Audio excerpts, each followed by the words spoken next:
Baik, bismillahirrahmanirrahim. Ini kita sekarang sedang berada di Masjid As-Sunnah, Bang ya. Masjid As-Sunnah. Nah, ini adalah pesantren teman-teman. Kebetulan pengajar-pengajar di sini dulunya santri-santri yang belajar di Ma'had As-Sunnah di Banda Aceh. Alhamdulillah, sebagian mereka pulang dari Yaman, pulang dari Madinah, ada dari lulusan Ma'had.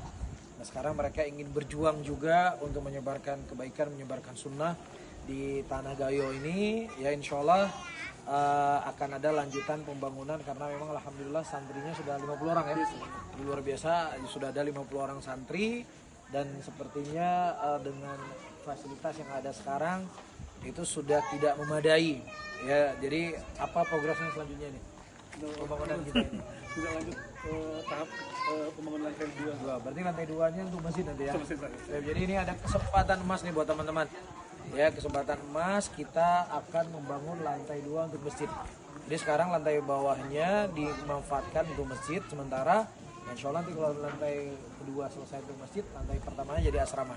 Ya, jadi teman-teman semuanya apa yang teman-teman keluarkan, ya itulah sebenarnya hakikat harta yang kita punya akan kita ambil nanti di hadapan Allah Subhanahu wa taala.